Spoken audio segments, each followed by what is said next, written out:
In this video, I'm going to play a clip from a discussion that Sheikh Uthman ibn Farooq had with an Arabic-speaking Christian. In the discussion, he tries to expose this Christian's knowledge of Arabic to undermine his criticisms and arguments against Islam. I'll let the whole clip play out, then dissect it, and we'll see together who actually exposed their knowledge of Arabic. I just have one little question for Qais. Real quick, I'm going to jump off. I'll let you guys have fun. But Qais, you're Arab, right? Yeah, I'm Arab, yes. What does innama mean? Sorry? The first hadith that we just mentioned in Bukhari, the first word innama, what does innama mean? Give it to me in a sentence. Innama al-amalu binniyat. Yeah, that means why are you laughing, brother? Why? Because you don't know. Why are you judging so quick? Innama I'm listening. Means no, wait. Don't judge too quick, brother. Innama means but. It means innama, but it depends on the context. The word innama means but. So I can say no. Innama means but. So I can wait. I can say هذا يذهب إلى البيت أو هذا الرجل يذهب إلى البيت. Wait. إنما تلك المرأة تذهب إلى السوق. So you can laugh as much as you want. You can laugh as much. You know what slob al-husr is? Brother, I just wanted to say to Brother Hashim, if you ask me hold on, Qais, you're jumping. You asked me about Peter. Lakin could be used for but. Innama slob al-husr, it's tawkeed. You don't know. Look, the point I'm making to you, Qais, you're coming on here, you don't understand the hadith. You don't understand what sahih. You don't even know Arabic properly because you don't know what innama is. Anybody who speaks Arabic that's watched this knows you used it incorrectly. Innama is not used for but. Innama is used for tawkeed, slob al-husr. Understand? No, you're mistaken. Go home, pick up your nahu books.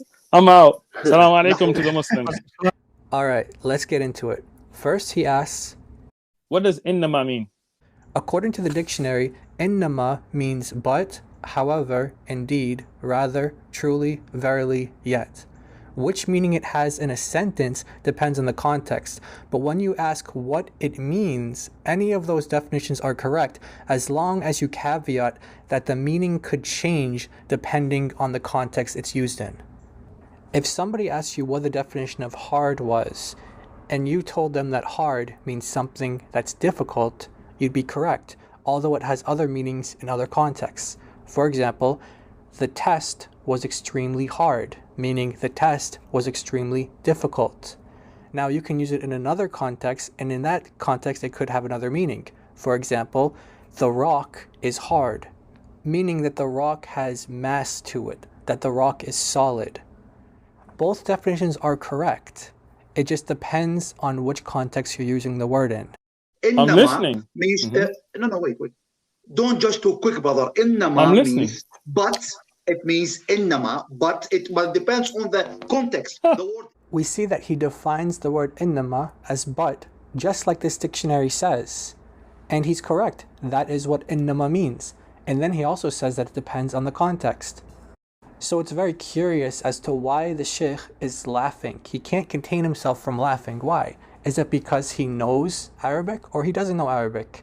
Who's really exposing their knowledge of Arabic here? So I can say no. Innama means but. Innama means but. Yes, Sheikh, it does mean but. That's exactly how the dictionaries define the word, and that's how it's used in Arabic. Why are you laughing? Why do you find this so funny? Do you actually know Arabic or do you not know Arabic? So I can say no. Innama means but.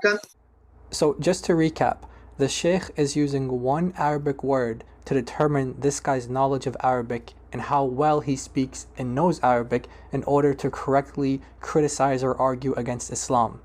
We've seen so far that he's been failing so hard, so bad, that he doesn't even know Arabic himself. And right now he's about to expose it big time. Hold on, Qais, you're jumping. You asked me about Peter. Lakin could be used for but. Innama slob al-husr, it's tawkeed. You don't know. Innama is not used for but. Responding to the last part first, he actually says innama does not mean but. However, every Arabic dictionary defines the word innama as but, depending on its context. It can mean other things, but depending on its context, it does mean but. Furthermore, he gives us the Arabic word that means but. Now this is where it gets really funny, because when you look at the Arabic dictionary, the Arabic dictionaries, meaning the dictionaries that are written in Arabic explaining what Arabic words mean in the Arabic language, we see that they define the word innama in one of its definitions as lakin. The very word he's saying means but, as opposed to innama. In fact, Sheikh, innama means lakin depending on the context. You just exposed to everybody your lack of knowledge of Arabic. Now this part here is really added as a bonus. Listen to what he says. As much as you want. You know what slub al-husr is? There's no such thing as slub al-hasr in Arabic. It's aslub. Aslub, not slub. So it's really funny that he's trying to expose this guy's knowledge of Arabic when he himself clearly doesn't have a strong grasp of Arabic. In fact, what he says next perfectly fits him. You don't even know Arabic properly.